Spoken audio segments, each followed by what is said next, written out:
마가복음 13장 1절에서 13절까지의 말씀을 한 절씩 교독하시고 마지막 13절 말씀은 함께 합독하시겠습니다. 예수께서 성전에서 나가실 때에 제자 중 하나가 이르되 선생님이여 보소서 이 돌들이 어떠하며 이 건물이 어떠하나이까. 내가 이 돌 하나도 돌 위에 남지 않고 다 무너지리라 하시니라. 예수께서 감람산에서 성전을 마주 대하여 앉으셨을 때에 베드로와 야고보와 요한과 안드레가 조용히 묻되 싸우며 이 모든 일이 이루어지려 할 때에 무슨 징조가 있사오리이까. 예수께서 이르시되 너희가 사람의 미혹을 받지 않도록 주의하라. 많은 사람이 내 이름으로 와서 이르되 내가 그라하고 많은 사람을 미혹하리라. 난리와 난리의 소문을 들을 때에 두려워하지 말라. 이런 일이 있어야 하되 아직 끝은 아니니라. 민족이 민족을 나라가 나라를 대적하여 일어나겠고 곳곳에 지진이 있으며 기근이 있으리니 이는 재난의 시작이라.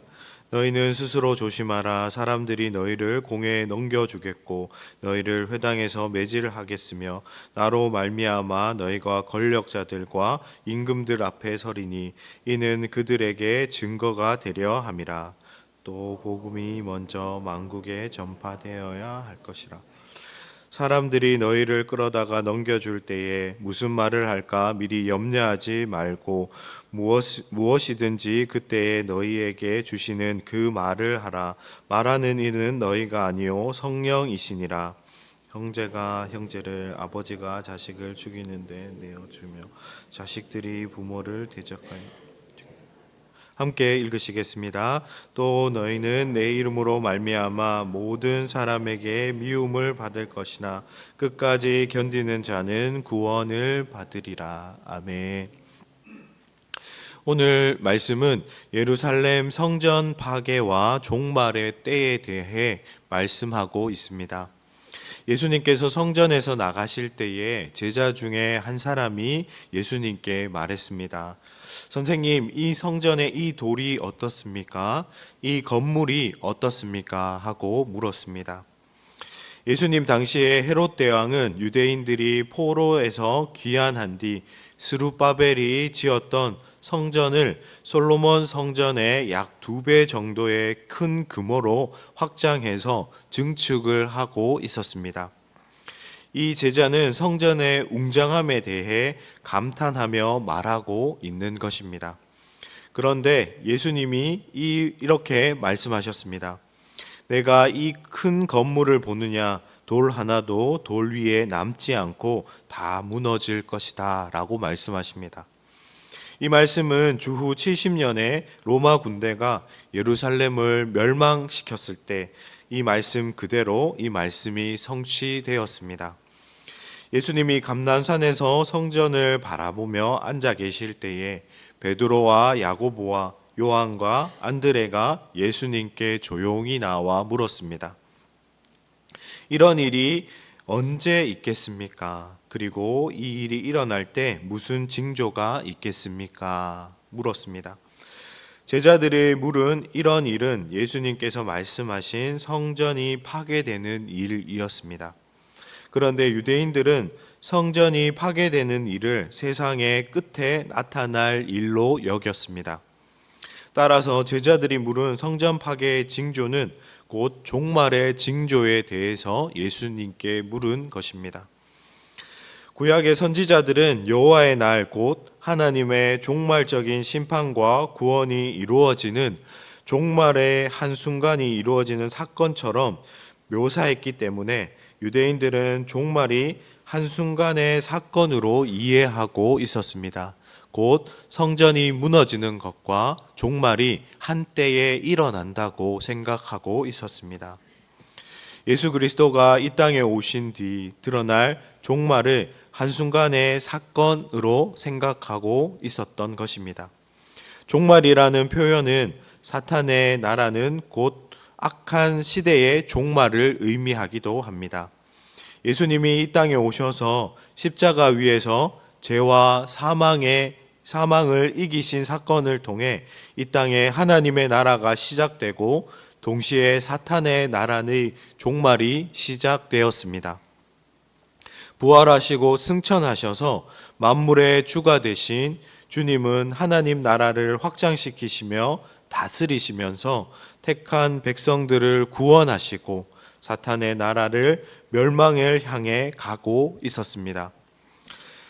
그리고 주님이 다시 오실 때, 즉 세상의 끝에는 사탄의 나라는 완전히 멸망할 것이고 하나님의 나라는 완성되어질 것입니다. 성전 파괴와 종말의 징조를 묻는 제자들에게 예수님은 먼저 아무도 너희를 속이지 못하도록 주의하라고 경고하셨습니다. 종말의 때에 많은 사람들이 자신이 예수 그리스도라고 속이려고 할 것입니다. 혼란스러운 소문들, 민족들과 국가들 간의 크고 작은 전쟁들, 지진과 같은 자연재해와 기근이 있을 것입니다. 예수님은 이런 혼란을 일으키는 사람들과 수시로 일어나는 크고 작은 현상을 볼 때마다 마치 성전이 파괴되는 사건이 임박한 것처럼, 온 세상의 끝이 임박한 것처럼 보일 수 있지만 두려워하거나 미혹되지 말아야 한다고 주의를 주고 계십니다.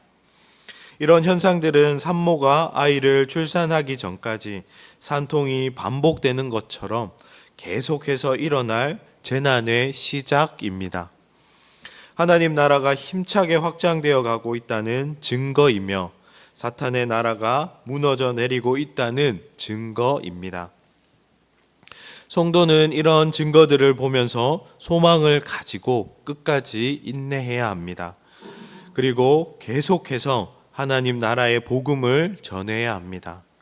이 과정에서 복음으로 인해 박해가 있을 것입니다. 예수님의 제자들은 사람들에게 잡혀 공회에 넘겨져 신문을 당하고 회당에서 매를 맞고 총독이나 왕들 앞에서 재판을 받게 될 것입니다. 그러나 결코 하나님의 나라는 약해지거나 망하지 않고 힘차게 확장되어 갈 것입니다. 유대인들을 넘어 모든 민족 곧 이방인들에게도 복음이 전해질 것이고 유대인들과 헬라인들이 한 몸을 이룬 주님의 교회가 이 땅에 세워질 것입니다.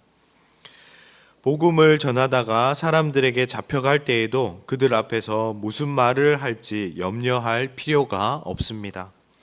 성령 하나님께서 그때에 해야 할 말을 우리에게 가르쳐 주실 것입니다. 이런 박해는 가족들에게까지 확대될 것이고 죽임을 당하는 자리에 넘겨줄 정도로 심해질 것입니다. 예수님의 이름으로 모든 사람에게 미움을 받게 될 것입니다. 그러나 예수님은 끝까지 견디는 사람들을 구원을 얻을 것이라고 약속해 주셨습니다.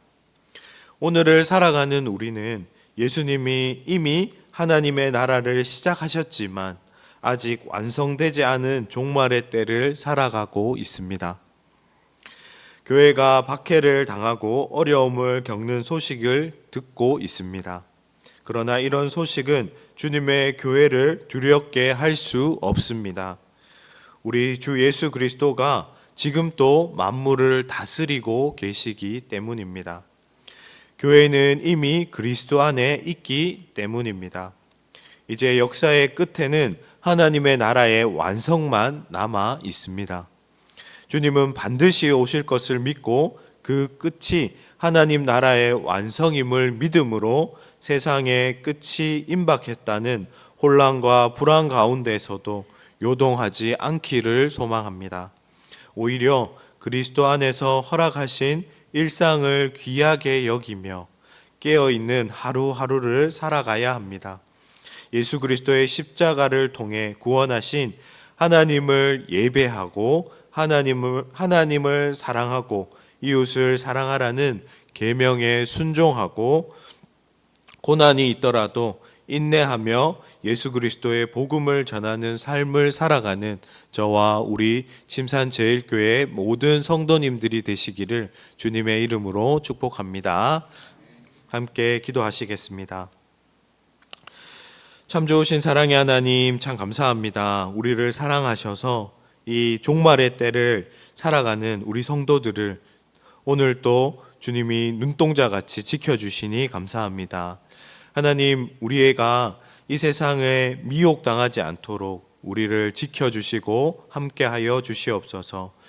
주님, 이 세상에 많은 사람들이 나타나서, 많은 이단들이 나타나서 내가 그리스도다, 나를 따르라고 할 때에 우리가 말씀으로 그것을 잘 분별할 수 있는 지혜를 우리에게 허락하여 주시옵소서. 이 세상에 많은 소문들이 우리 마음을 힘들게 하고 두렵게 할 때에도 우리가 걱정하지 말고 예수 그리스도를 의지하고 하나님을 의지하며 하나님 말씀에 의지하여서 굳건하게 하루하루를 살아갈 수 있도록 우리에게 믿음을 허락하여 주시옵소서. 또한 어떤 고난이 우리에게 다가온다 할지라도 끝까지 인내하고 견딜 수 있는 믿음을 우리에게 허락하여 주시옵소서. 그러므로 마지막 때에 하나님 나라의 완성될 때에 하나님께서 우리에게 베풀어 주시는 구원의 은혜를 누리는 우리 삶이 될 수 있도록 우리 삶을 지켜주시고 함께하여 주시옵소서. 예수님 이름으로 감사하며 기도드립니다. 아멘.